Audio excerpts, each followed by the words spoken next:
Assalamualaikum warahmatullahi wabarakatuh.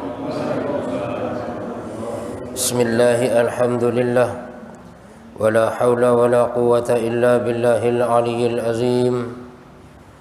Ashhadu an la ilaha illallah wahdahu la syarika lah.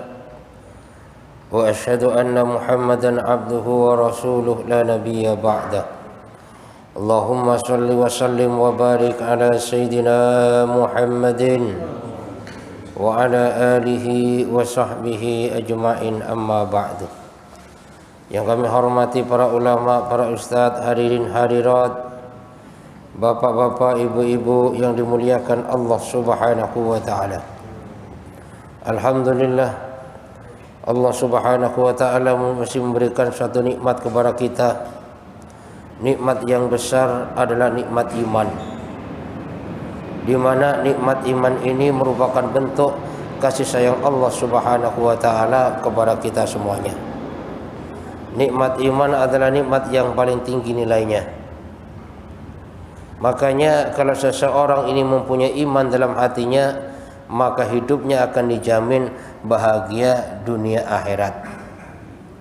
Kenapa? Karena kalau orang beriman berarti dia kenal kepada Allah subhanahu wa ta'ala, hubungannya kuat kepada Allah subhanahu wa ta'ala, sehingga kalau dia jadi orang kaya, maka orang kaya yang bahagia. Kalau jadi orang miskin yang bahagia.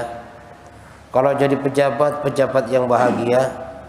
Kalau jadi rakyat, rakyat yang bahagia. Ini penyebabnya adalah iman yang ada di dalam hati. Makanya saking perlunya daripada iman ini, sehingga kita dipersaudarakan oleh Allah subhanahu wa ta'ala dengan sebab iman. Makanya orang Islam ini pada akhirnya bersaudara. Orang Islam yang sama-sama beriman ini punya hubungan batin yang sangat kuat. Tapi walaupun sama-sama orang Islam, yang satu beriman, satu munafik, itu nggak klik dalam hati, Pak. Walaupun bertemu kadang-kadang melengos. Kenapa nggak klik? Tapi di saat sama-sama imannya kuat kepada Allah, hubungannya dekat kepada Allah subhanahu wa ta'ala, maka saat bertemu senyumnya pun itu senyum manis, senyum persaudaraan. Begitu juga orang munafik, kalau bertemu orang munafik klik juga hatinya. Orang kafir ketemu orang kafir pas juga hatinya. Begitu juga orang beriman, kalau bertemu orang beriman pas juga hatinya. Jadi ngobrol itu enak. Makanya Pak, kalau kita ketemu saudara dan hati kita pas, ngobrol enak rasanya. Walaupun 1 jam kagak terasa, 2 jam kagak terasa, sampai akhirnya berjam-jam gak terasa, nyambung aja.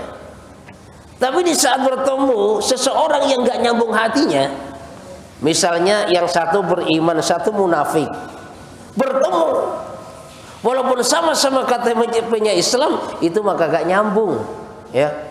Bawaannya muka asem aja dah. Kenapa hati gak klik? Makanya kita dipersaudarakan oleh Allah subhanahu wa ta'ala, yaitu dengan kalimat iman, la ilaha illallah. Ini persaudaraan dari dunia sampai akhirat. Bahkan besok kalau kita meninggal dunia, di antara pertanyaan di kubur itu, man ikhwanuka, siapa saudaramu? Kalau kita bisa jawab, ya orang Islam saudara saya. Makanya kalau kita bicara masalah persaudaraan Islam, yang jelas kalau kita bersaudara ini ada hak atas saudaranya. Makanya ada hadis dari Abu Hurairah yang diriwayatkan oleh Imam Muslim, bahwasanya Rasulullah SAW bersabda, hakul muslimi alal muslim sittun. Bahwasanya hak orang Islam kepada orang Islam yang lainnya, kepada saudara muslimnya, itu ada 6. Ini diantaranya. Apa saja hak yang harus ditunaikan? Maka di saat Rasulullah SAW menyampaikan hal yang semacam itu, maka sahabat bertanya, mahunna ya Rasulullah, apa hak-hak saudara muslim itu ya Rasulullah? Maka Rasulullah SAW menjawab, yang pertama, idza laqitahu fasallim. Jadi yang pertama hak saudara muslim, kalau kita bertemu kita ucapkan salam. Itu hak saudara muslim. Mengucapkan salam ini sunnah, yang menjawab itu wajib. Tapi sebaik-baik manusia itu yang pertama kali mengucapkan salam. Ya. Jangan mentang-mentang saya kan sudah tua, malu dah kalau ngucapin salam sama anak muda misalnya kan. Jadi sebaik-baik orang itu yang pertama ngucapin salam. Bertemu saudara muslim. Makanya biasanya kalau orang ucap salam kan tersalaman, Pak. Salaman itu punya kekuatan yang sangat luar biasa, jabat tangan itu. Jadi jabat tangan ini punya kekuatan yang sangat luar biasa. Makanya di antaranya kata Rasulullah SAW, apabila ada orang mukmin dua bertemu kemudian berjabat tangan, maka pada saat itu dosanya berguguran. Ya, makanya kalau kita jabat tangan dengan saudara itu agak lama, dosa berguguran itu.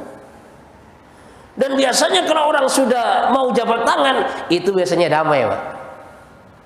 Contoh gini, orang habis berantem, ya kan, dibawa ke Pak RT, terus mau jabat tangan, berarti udah damai itu. Tapi kalau jabat tangannya cuman nggak serius, cuman gini doang, itu kagak damai, Pak. Tambah menambah dendam, tuh kan? Ya kayak suami istri berantem banget dah. Pokoknya saling maki-maki satu sama lain. Jabat tangan, adem, Pak, itu, Pak. Makanya hak saudara muslim yang pertama itu adalah ucap salam apabila bertemu. Ya, jadi mendoakan assalamualaikum, mendoakan, Pak. Maka dijawab waalaikumsalam. Jadi saling doa mendoakan. Kan semua orang kan pengennya selamat.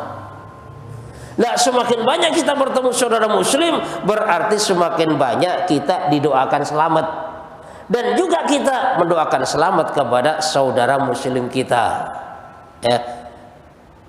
Jadi kadang-kadang sekarang itu mau ucap salam kan malu. Memang tanda-tanda akhir zaman ini biasanya ya orang mengucapkan salam itu kepada orang yang kenal saja. Padahal Pak, mengucapkan salam itu kepada saudara muslim, baik yang kita kenal maupun yang enggak kita kenal, itu haknya kita ucapkan daripada yang namanya salam. Ya emang kadang-kadang kalau nggak kenal kita nggak enak banget, kan? Makanya supaya enak biasa ucap salam, Pak. Udah ikut jamaah tabligh dah. Itu pokoknya setiap ketemu orang diucapin salam tuh. Baik yang kenal maupun orang, semuanya diwajibkan salam. Karena itu sangat luar biasa itu, dan itu memang perlu kekuatan. Coba dah. Setiap orang ucap salam, assalamualaikum. Ketemu orang li, assalamualaikum. 25 orang saja setiap hari. Itu akan merasakan kekuatan rohani yang sangat luar biasa. Kekuatan daripada yang namanya salam. Tapi kalau orang sudah itu nggak rukun kepada saudaranya, kagak mau salam. Orang Islam yang beriman ketemu orang Islam yang munafik, kagak mau itu ucap salam, bahkan ucap salam pun kagak dijawab kadang-kadang. Padahal itu adalah hak saudara muslim kita. Ya, kalau bertemu itu ucapin salam. Itu mendoakan keselamatan dan juga didoakan keselamatan. Itu hak yang pertama yang harus kita tunaikan kepada saudara muslim kita. Ya. Tapi kalau kepada orang lain Islam, kita nggak wajib mengucapkan daripada salam. Itu. Jadi yang wajib itu hak kepada saudara muslim kita. Yang kedua haknya wa idza da'aka fajibhu. Dan apabila saudara muslim mengundangmu, fajibku, maka datangilah. Apapun bentuk undangan. Misalnya lagi itu istilahnya walimahan, anaknya nikah, undang kita wajib hadir, Pak. Jadi hak saudara muslim kalau diundang kita wajib hadir. Ya. Tapi kalau orang lagi kesusahan kagak usah diundang. Ya. Tapi kalau lagi tahniah, orang lagi bersenang-senang, ya, ada pesta makan-makan, kita hadirnya diundang. Tapi di saat takziah kagak usah diundang, ya kan? Kalau takziah nunggu undangan, Pak, masya Allah, kapan mau takziah kan? Jadi di saat kita diundang oleh saudara muslim kita harus datang, dan itu hak. Dan jangan sampai kita nggak datang, kecuali kalau kita nggak datangnya itu memang di situ ada keperluan yang mendorong kita tidak bisa datang, dan itu pun secara adabnya kita harus memberitahu kepada saudara kita bahwasanya sedang berhalangan tidak bisa datang. Apalagi zaman sekarang, Pak, ya kan WA ada kan, nggak bisa datang, tinggal ngasih kabar aja dah, ya maaf Pak, saya nggak bisa datang. Kenapa? Berhalangan misalnya kan. Dan itu hak saudara muslim. Jadi apabila kita diundang, kita harus datang. Tapi kalau nggak diundang di saat ada pesta makan-makan atau sedang bersenang-senang, itu kagak boleh datang. Bahkan termasuk makanan haram, Pak. Ya, kalau misalnya ada jamuan makan, kita nggak diundang, kita datang dan kita ikut makan, itu termasuk bentuk daripada makanan haram. Kenapa? Karena kita datangnya tidak diundang. Itu. Yang ketiga, wa idza stansuhaka fasfah lahu, fafsah lahu. Dan apabila saudara muslim itu mengharapkan daripada nasihat, maka harus kita nasihatin. Ini. Jadi kalau saudara kita memerlukan nasihat, perlu dinasihatin. Kenapa? Karena pada dasarnya nasihat dalam kehidupan kita itu bisa menyejukkan hati kita. Misalnya orang lagi pusing, orang lagi bingung, itu sebenarnya kan perlu nasihat. Sehingga dari nasihat itu nanti akan ada jalan keluar. Dan itu perlu kita nasihatin. Kenapa? Karena dengan nasihat itu biasanya wawasannya bisa terbuka, ya. Biasanya ada jalan keluar. Itu disebabkan dengan nasihat. Bukan tambah kita syukurin. Ya. Makanya kita sebagai saudara muslim, ya, kepada saudara muslim lainnya ini, seandainya kita ada masalah, kita mau curhat, boleh silakan. Cuman di saat kita mau curhat, kita pun harus tahu siapa dia. Kira-kira kalau kita menyampaikan permasalahan, nanti jadi selesai masalah atau nambah masalah?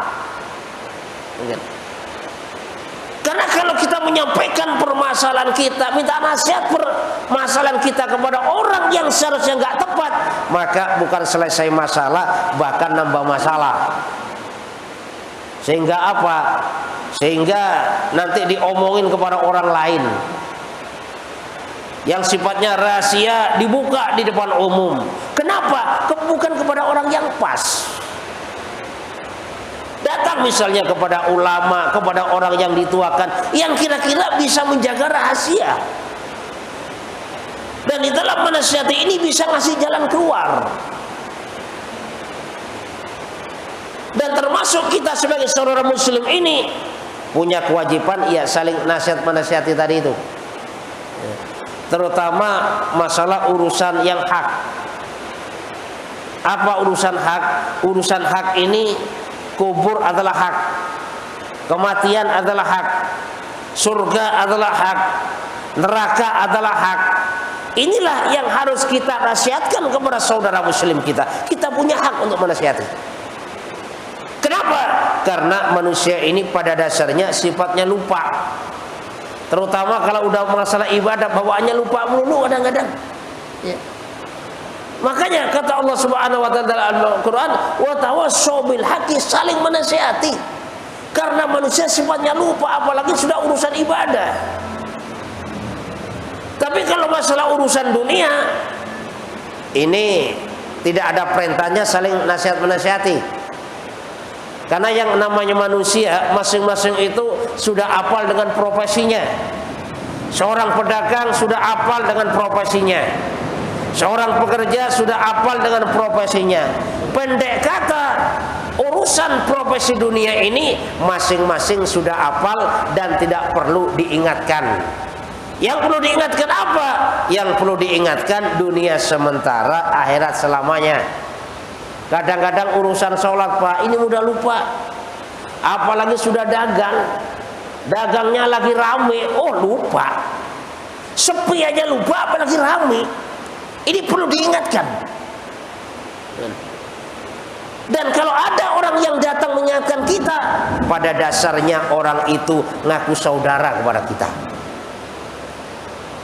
Kalau bisa orang yang mengingatkan kita itu kita jamu. Kenapa? Karena orang yang mengingatkan kita pada dasarnya itu menyelamatkan kita, Pak. Bukan tambah kita cuekin, bukan tambah kita benci, bukan tambah kita lari darinya. Karena ada juga orang yang diingetin sholat, dibenci yang ngingetin. Ketemu saja udah lari kadang-kadang. Padahal orang yang mengingatkan ini berarti orang itu peduli kepada kita. Kalau orang yang tidak peduli kepada kita, maka tidak akan mengingatkan. Misalnya di depan ada jurang, udah biarin aja dah ya, jebur-jebur, dah nggak mau ingetin, Pak. Kenapa nggak mengingetin? Karena nggak ada peduli. Tapi kalau orang ada peduli, maka diingatkan, Pak, awas di depan ada jurang. Berarti peduli itu orang. Dan bentuk peduli kita kepada saudara muslim yang kita ingatkan bahwasanya surga ini ada, neraka ini ada, pentingnya sholat, pentingnya baca Quran, pentingnya ke masjid. Ini yang harus kita ingatkan kepada saudara muslim kita. Kenapa? Karena mereka punya hak untuk kita ingatkan. Mereka punya hak untuk kita nasihatin. Dan memang pada dasarnya kita semuanya sebenarnya memerlukan daripada yang namanya nasihat. Nasihat agama. Ini kita perlukan, Pak. Kenapa? Karena hati kita ini pada dasarnya ini pengen makan juga. Makanannya apa? Makanannya nasihat yang datang daripada firman Allah Subhanahu wa taala dan sabda daripada Rasulullah sallallahu alaihi wasallam. Ini. Wa idza atasa fahamidallah fasammitku. Selanjutnya hak daripada saudara muslim, apabila saudara muslim kita ada yang bersin, kemudian mengucapkan alhamdulillah, kita sebagai saudara muslimnya, maka kita jawab dengan yarhamukallah. Ini kalau saudara kita bersin. Karena bersin itu nikmat, Pak. Coba dah bersin kagak jadi, nggak enak rasanya, Pak. Ya, kita mau bersin kagak jadi, kagak enak banget. Saat kita bersin, plong banget rasanya. Ya walaupun nikmat kalau bersin ya kita ya harus tahu diri lah ya. Kalau di banyak orang bersin ya tutup. Jangan sampai mentang-mentang nikmat kagak ditutup, nyiprat kemana-mana jadi hujan lokal. Apalagi lagi makan, dekat makanan, bersin, ya kita harus tahu diri lah ya. Mau bersin kita keluar dulu dari jamuan, apa kamar mandi atau apa. Kenapa? Biar kagak ke orang lain. Makanya hak saudara muslim, apabila ada saudara muslim kita bersin mengucapkan alhamdulillah, maka kita jawab dengan ucapan yarhamukallah. Dan ucapan ini Allah Subhanahu wa taala yang mengajarkan kepada Nabi Adam. Yang pertama kali bersin Pak Nabi Adam. Makanya keterangan di dalam kitab Daqaiqul Akhbar bahwasanya di saat Allah Subhanahu wa taala meniupkan roh Nabi Adam, setelah roh itu sampai ke hidung, dari otak ke hidung, maka Nabi Adam langsung bersin. Nah saat bersin itulah diajarkan untuk mengucapkan alhamdulillah, kemudian diajarkan lagi agar supaya mengucapkan yarhamukallah. Ya, jadi yang pertama kali bersin itu Nabi Adam, Pak. Jadi bersin itu mulai Nabi Adam sudah ada. Ya. Jadi kalau ada saudara bersin gak usah takut. Wah itu nanti corona macam-macam. Yang namanya bersin dari dulu sudah ada. Nabi Adam yang pertama kali bersin. Jadi hak saudara muslim kita kalau bersin mengucapkan alhamdulillah. Jadi kita jawab dengan yarhamukallah. Dijawab lagi dengan yahdikumullah. Makanya Islam ini agama yang sangat luar biasa ajarannya. Sampai akhirnya bersin pun itu ada ajaran dalam Islam. Coba bayangkan. Dan memang kita tinggal ngamalin doang. Ya. Itu adalah merupakan hak daripada yang namanya saudara muslim. Apabila bersin mengucapkan alhamdulillah, kita jawab dengan yarhamukallah. Itu hak daripada saudara muslim yang harus kita tunaikan.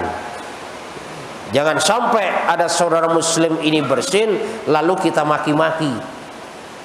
Ya. Berarti kita itu gak paham kalau bahwasanya bersin nikmat Allah. Jangan sampai kita maki-maki, Pak. Karena yang namanya bersin itu gak bisa ditahan. Ini ada satu kisah, ya. Satu kisah itu ada di suatu ketika. Memang pada saat itu banyak orang-orang besar lah ya. Banyak orang-orang penting.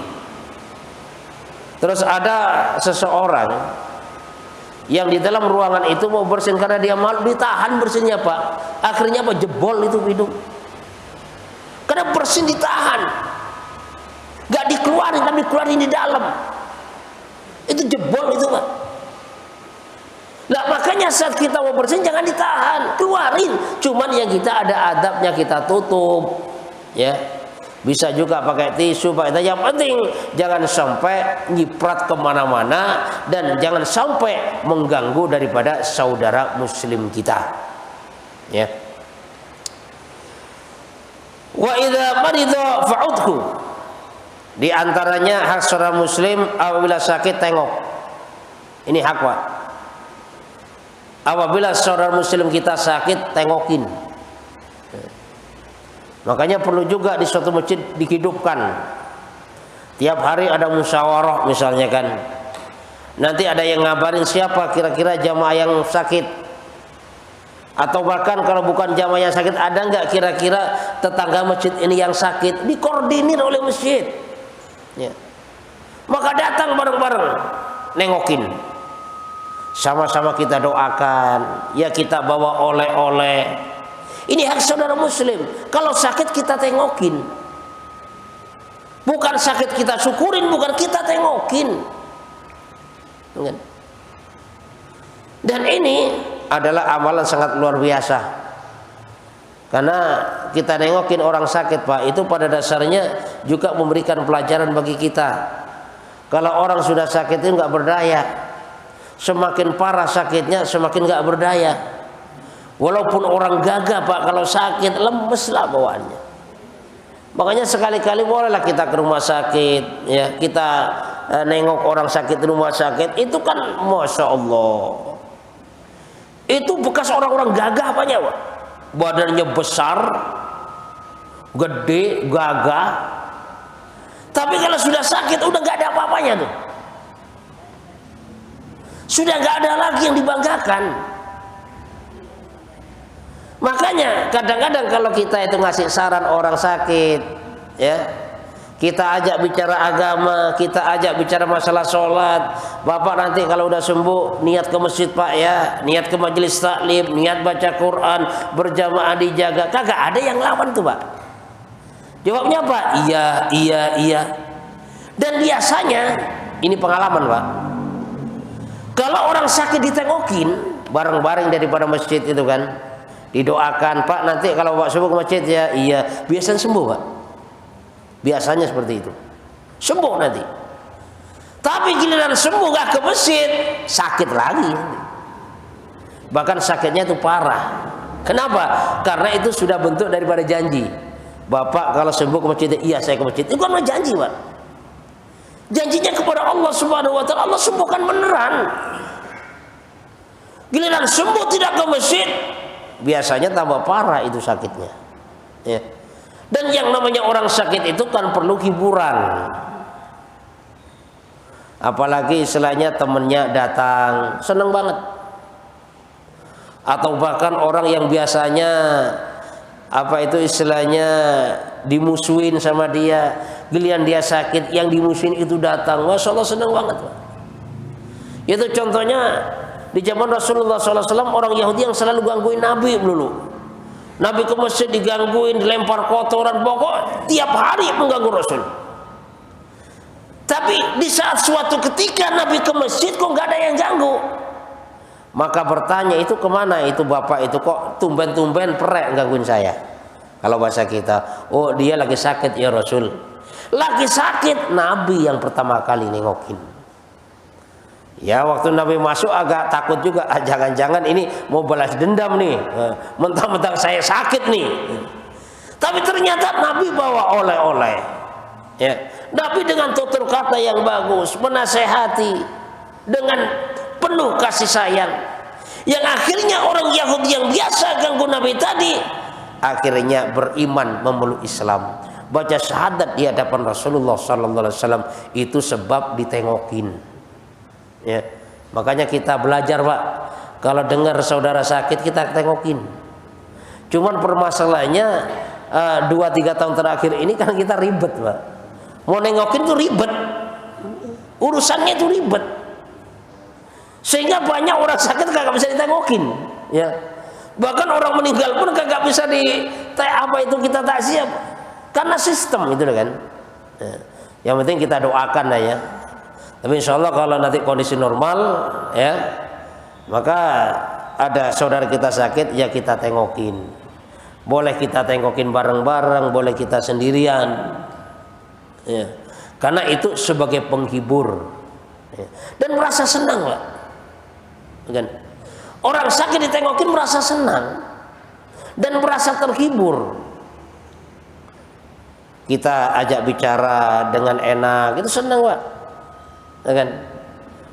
Yang penting ya istilahnya kita bicaranya jangan menakutkan, jujur tapi menakutkan ada kan. Sakit apaan? Wah kolesterol tinggi saya, Masya Allah. Saya kemarin nengokin teman saya kolesterol juga, kagak lama meninggal tuh. Kalau seperti itu kita gak usah nengokin Pak. Yang seharusnya menghibur tapi malah menakutkan.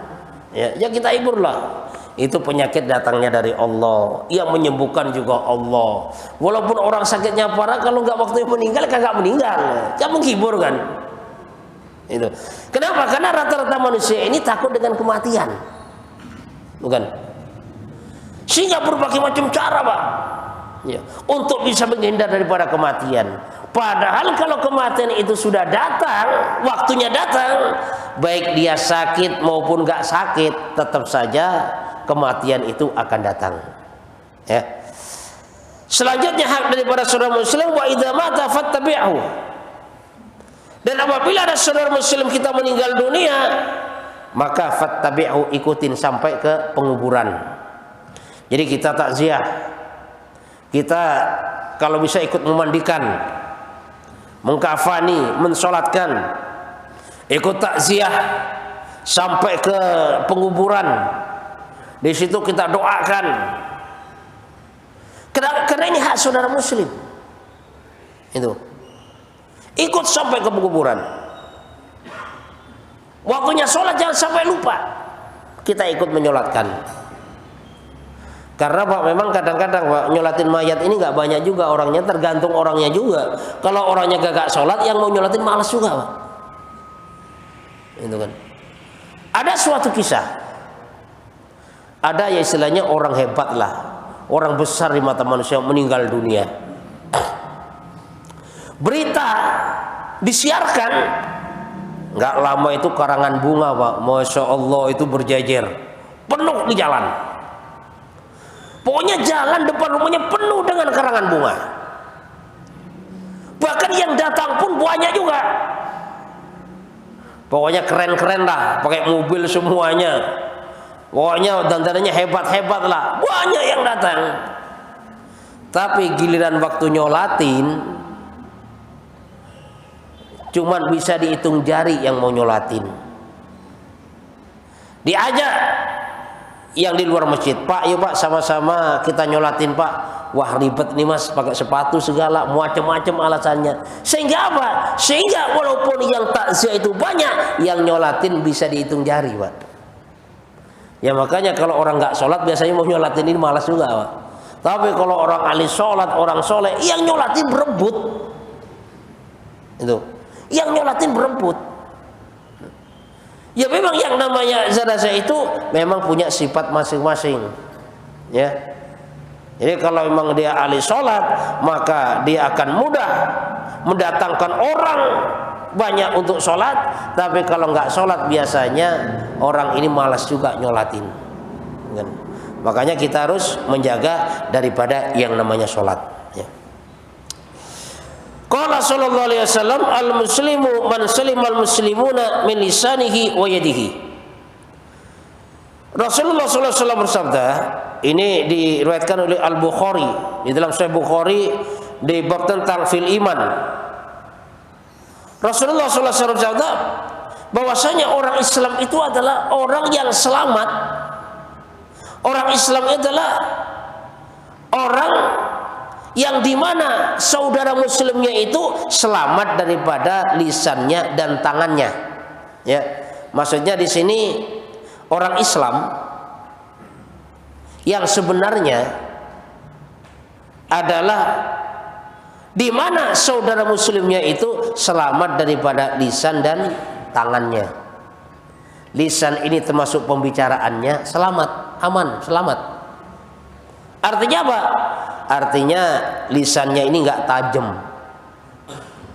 Kadang-kadang ada kan lisannya tajam. Dia sholatnya rajin tapi tajam itu lisannya. Sehingga kalau sudah ngomong, saudara muslimnya itu kayak tersayat hatinya. Bahkan bertahun-tahun masih juga ingat. Ketemu dia ingat, wah bapak itu kurang ajar banget ngomongnya. Ada seperti itu Pak. Jadi saudara muslimnya nggak selamat daripada lisannya. Ya suka maki-maki orang, suka menfitnah, mencari kesalahan orang. Ada orang seperti mencari kesalahan orang. Padahal Allah Subhanahu wa taala peringatkan wala tajassasu, jangan mencari-cari kesalahan orang. Kenapa? Yang namanya orang ini tidak ada yang sempurna. Semua orang nggak ada yang sempurna. Kalau dicari kesalahannya, yang jelas akan ada kesalahan tadi. Tapi kalau ada orang Islam seperti itu, berarti sebenarnya dia bukan Islam yang sebenarnya. Kenapa? Karena banyak saudaranya terluka dan tidak terselamatkan daripada lisannya. Ya. Apalagi suka memfitnah ini, menggunjing ini, ngomongin itu. Makanya kita Pak, sebagai orang Islam yang beriman, ya, seandainya kita dapat kabar, misalnya kita nonton TV, di TV ada berita bahwasanya si A orang terkenal ini berbuat gini, kita dengar, maka nggak usah kita sampaikan kepada orang lain. Seandainya orang lain tahu, biar taunya nggak dari kita. Kenapa? Karena kalau orang lain taunya dari kita, maka nanti nyebar, dosanya akan ngalir kepada kita. Jadi gak usah kita sampaikan kepada orang lain, orang lain tahu daripada orang lain. Dan itu sikap kita sebagai orang yang beriman. Ya. Jangan sampai kita mencari-cari kesalahan saudara muslim kita, atau bahkan kalau saudara muslim kita punya aib, punya salah, maka harus kita tutup. Makanya Rasulullah SAW sampaikan bahwasanya barang siapa yang menutup aib saudara muslimnya, maka aibnya akan ditutup oleh Allah. Tapi kalau seseorang ini menyebarkan aib saudara muslimnya, maka aibnya sendiri akan disebarkan. Bahkan di dalam rumahnya sendiri dia pun akan dipermalukan. Kalau orang suka mengumbar, menyebar fitnah, menyebar aib daripada saudara muslimnya, maka orang muslim yang baik adalah saudara muslimnya selamat daripada lisannya, wa yadihi, dan tangannya. Kalau kita bicara masalah tangan ini adalah kekuasaan, Pak. Ya. Jadi maksudnya tangan ini adalah kekuasaan. Kalau dia punya kekuasaan dalam mengambil kebijakan, nggak melukai saudara muslim. Nggak mentang-mentang dia jadi orang kuasa menindas saudara muslim. Ini walaupun KTP-nya Islam, tapi sifat-sifat Islam tidak ada di dalam kehidupannya. Ya, jadi jangan sampai kita ngaku orang Islam, tapi ternyata banyak orang Islam yang tersakiti. Bisa jadi tersakiti karena lisan kita, bisa juga tersakiti karena tangan kita, bisa juga tangan ini langsung tangan kita mukul misalnya, atau bahkan kekuasaan kita dengan cara berbagai macam cara sehingga orang lain terzolimin, orang lain tersakiti. Lah kalau sudah demikian, maka kita bukan termasuk muslim yang dikehendaki oleh Allah Subhanahu wa taala. Ya. Jadi baik perkataan kita, perbuatan kita, jangan sampai kita melukai daripada yang namanya saudara muslim kita. Kok seandainya kita ada salah, maka kita harus minta maaf kepada saudara muslim kita. Selanjutnya adalah ayat tawadu alikuli muslim, hendaklah tawadu. Tawadu ini merendahkan diri, merendahkan hati kepada saudara muslim, gak usah main tinggi-tinggian. Kenapa? Karena yang namanya saudara muslim, Pak, ya, apabila seseorang ini tawadhu kepada saudara muslimnya, maka sifat tawadhu ini akan menebarkan daripada kasih sayang, ya, rendah hati. Walaupun dia orang kaya, rendah hati, tawadhu. Pejabat rendah hati, semuanya rendah hati. Sehingga orang yang rendah hati tawadhu ini, maka orang ini akan banyak temannya. Pejabat rendah hati banyak yang senang, Pak. Ya, pensiun kan ngopi ditemenin oleh apa itu istilahnya tetangganya. Jalan-jalan tenang-tenang saja. Kenapa rendah hati? Cuman saat menjabat dia itu istilahnya sombong, nggak kenal sama orang. Saat pensiun mau ngopi takut, Pak. Keluar rumah pun takut. Kenapa? Takut diudak sama tetangganya. Kenapa? Saat jadi penguasa dia tuh zalim. Ya. Wa yatakabbaru alaihi, dan jangan sombong kepada saudara muslim. Kenapa? Karena sifat sombong ini adalah salah satu sifat yang tidak disukai Allah Subhanahu wa taala, dan barang siapa yang dalam hatinya ada sifat sombong sedikit pun, maka jangankan masuk surga, dapat baunya surga pun itu tidak akan didapatkan. Ya, makanya kita belajar, Pak. Ya. Jadi mudah-mudahan ya yang sama-sama kita bicarakan, ya, sama-sama kita dengarkan, Allah Subhanahu wa taala memberikan kekuatan kepada kita untuk bisa mengamalkan dalam kehidupan kita, menyampaikan kepada saudara-saudara kita yang lainnya. Subhanakallahumma bihamdika asyhadu an la ilaha illa anta astaghfiruka wa atubu ilaik. Wassalamu alaikum warahmatullahi wabarakatuh.